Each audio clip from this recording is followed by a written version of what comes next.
قصدت بابك وغير بابك ما قصدتوش. في وعثاء السفر على بعد 1000 كيلومتر من القاهرة، طريق ممتد وسط الجبال، حيث الانقطاع عن العالم الخارجي من أجل الاتصال بعالم روحاني يغسل فيه المريدون أنفسهم من دنس الدنيا وهمومها، هكذا قيل لنا.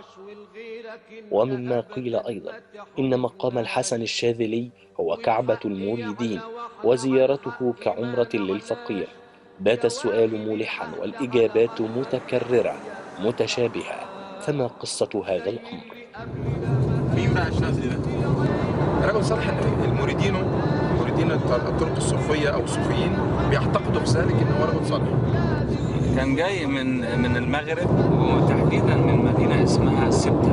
قبل ما تفتش يا ودع الناس وانظر لبيتك ولا تنظر.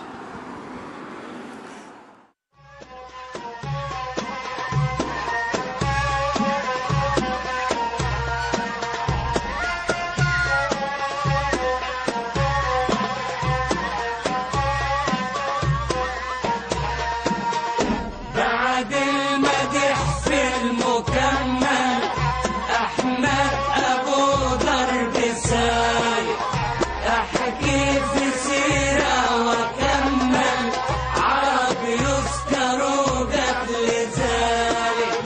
ويا يا عيني على يا بقى يا عيني على ويا بقى يا عيني على عرب يذكر قبل ذلك.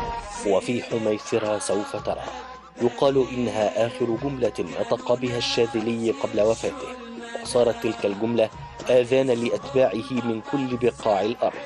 ففي كل عام من شهر ذي الحجة يخرج الأتباع زمرا إلى محافظة البحر الأحمر، يرددون الأهازيج الصوفية ويطوفون المقام.